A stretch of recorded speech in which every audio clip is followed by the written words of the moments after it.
Бұл жерге Алматыдан қалай жеттік? Видеоны соңына дейін көріңіздер.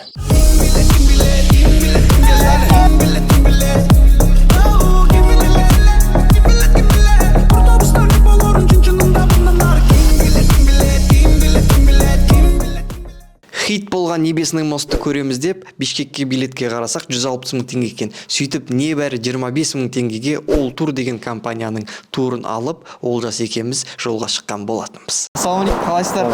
Біз тур таптық, сонымен қазір таңғы сағат 4-тен 10 кетті. Азия парктың парковкасында сбор соқта жиналады екен, сөйтіп бұйырса жолға шығатын боламыз. Қазір осы видеоны аяғына дейін көріңіздер, біз басынан аяғына дейін салатын боламыз. Ол жерге қалай барамыз, қалай келдік деген сияқты. Олай болса, кеттік. Бізге точка сбора Азия парк деді. Қазір біз Азия парктың парковкасына барып жатырмыз.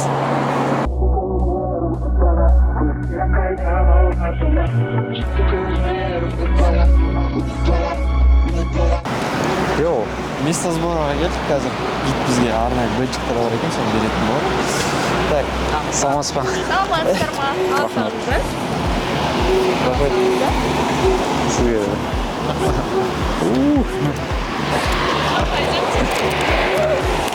Это что-то останавливаться будем, нет? Уйбай. Даже пока активируется, екінші машина келеді, содан кейін отырасың. Пока сухой дала отырасың. Пока адам полный. Пока адам полный ішінде? Алды. Алды 2 адам болса. Артында 1 адам. Гид бізге қанша уақыт жүретінімізді және ақшамызды қайда ауыстыратынымызды айтты. Ең бастысы загранпаспортпен төлқұжатыңызды ұмытпаңыз. Олай болса біз жолға шықтық.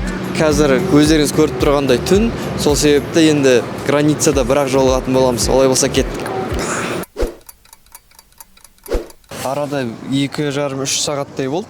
Қазір ұйқыдан енді тұрып границаның Қордай контрольный пунктына келдік. Қазір осы удостоверениялар арқылы өтіп, ары қарай границаға. Яғни бұл жерге Қырғызстанға өту үшін бізге загранпаспорт міндетті емес, жай ғана удостоверениемен 18 жасқа толсаңыз өзіңіз өтіп кете аласыз. Кеттік, сәтті сапар болсын.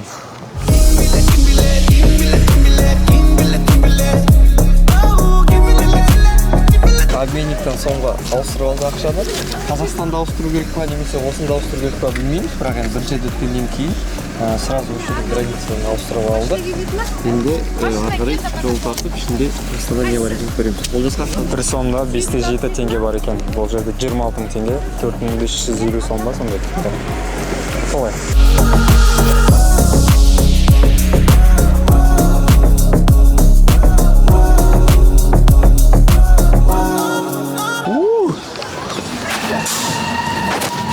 Біз келдік завтракқа. Завтракқа келдік турмен. Прям басталайын деп тұр. Енді басталайын деп тұрған сияқты. Қалай маңа аты? Мүбәрак Чайханасына келдік. Бізге завтрак берейін деп жатыр қазір. Бұйырса. Біздің гидтардың веселый. туристар гидтар.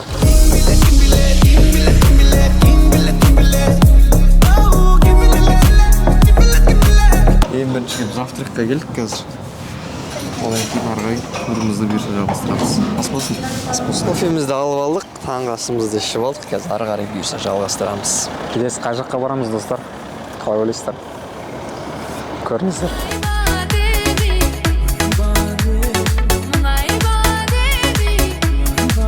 Саяхатымызды 7 миллион тұрғыны бар Қырғыз Республикасының астанасы Бишкек қаласынан бастадық.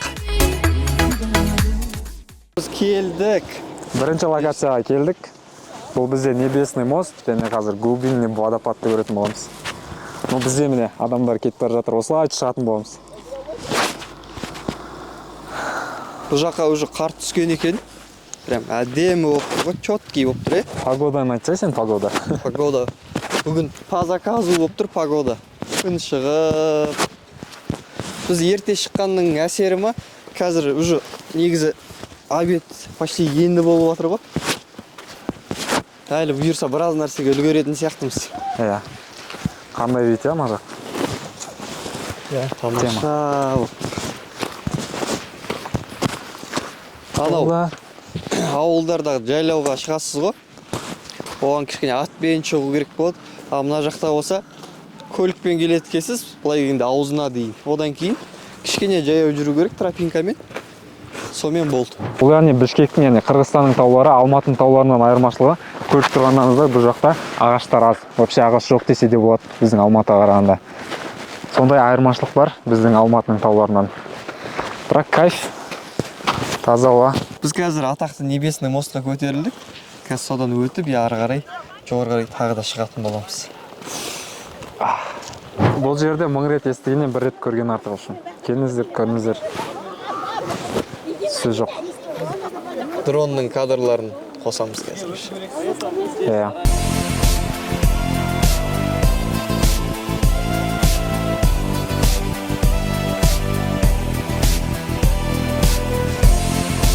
Хит болған Небесный мост Чунгурчак тауында орналасқан екен. Биіктігі теңіз деңгейінен 2400 метр болса, ал ұзындығы 700 метр. Көпірдің үстінен енді өтіп жатырмыз, бисмилля деп. Осындай табиғатқа тамсанып мына жерде қарап тұрсаңыздар болады екен. Сәл-пәл кішкене бүйтіп қозғалатыны бар. Биіктіктен қорқатын адамдарға енді қалай айтсақ болады, өту қиындау болатын сияқты, бірақ вроде безопасно былай келген кезде. Инструкторлар артта күтіп тұр. Бәрі қарап тұр, екі жақтан да қарап тұр. Ол олай болса кетті, ары қарай өтіп көрейік.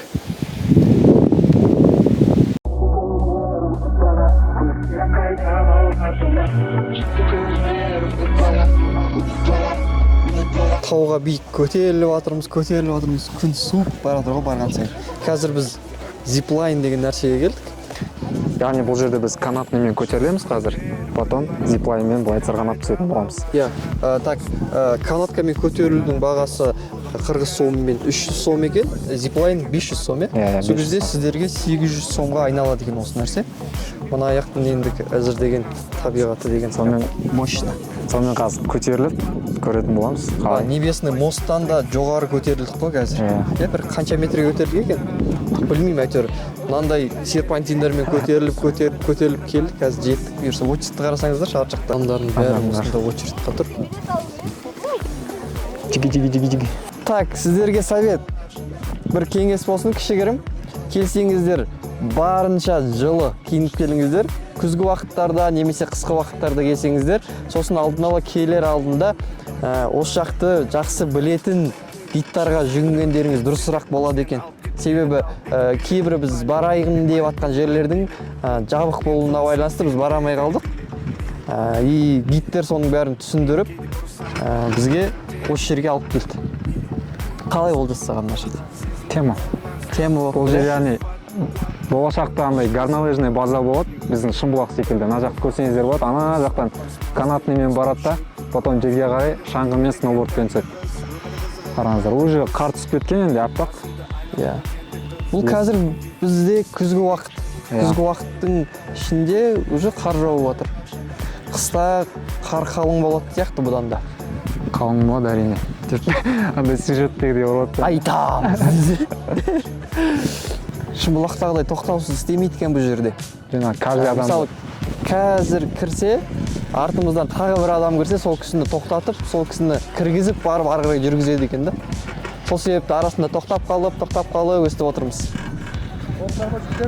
Болдық, қолың қатты Масқар. Болды онда. Алдыңда бір зиплайнда жолғамыз бұйырса. Мұздап зиплайнға шықтық қазір.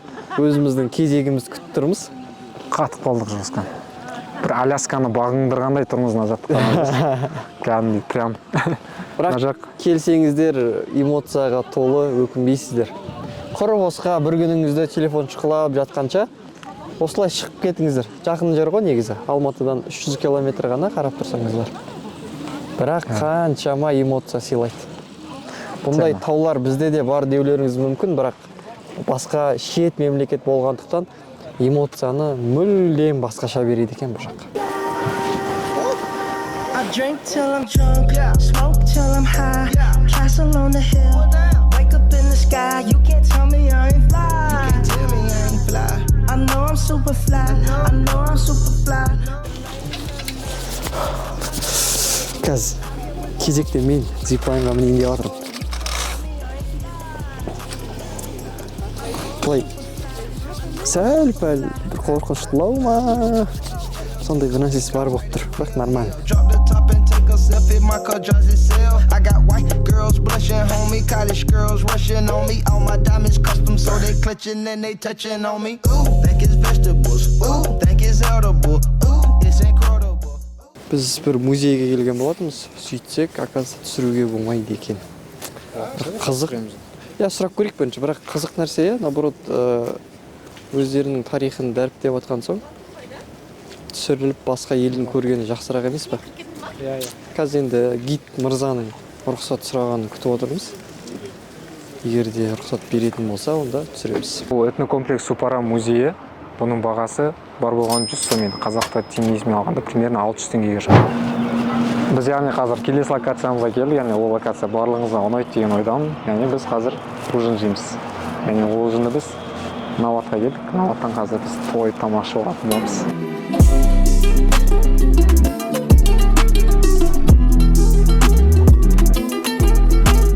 Бүгін біз турымыздың ең соңғы локациясына келіп жеттік, яғни ол локация бізде мешіт. Мешіттің аты Бурбурдук деп аталады. Бурбурдук мешіті өздеріңіз білетін Турциядағы Айя София мешітінің кішігірім көшірмесі.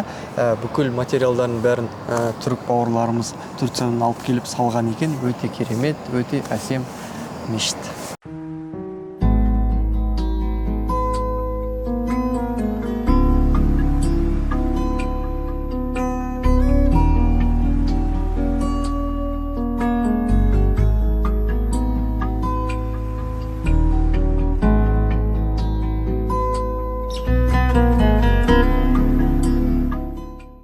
Осымен достар, біз турымыздың соңына да келіп жеттік. Осы турымызға бізге демеушілік көрсеткен Ултур компаниясына рахметімізді айтамыз.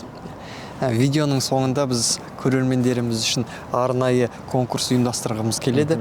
Кімде-кім не үшін қалай шетелге шыққысы келетіні туралы өзінің пікірін комментарийға жазып кететін болса, соның ішінен ең жақсысын таңдап алып, Ултур компаниясы осы жаққа бір тур ойнатпақшы. Ал баршаңызға сәттілік, көргендеріңіз үшін рахмет.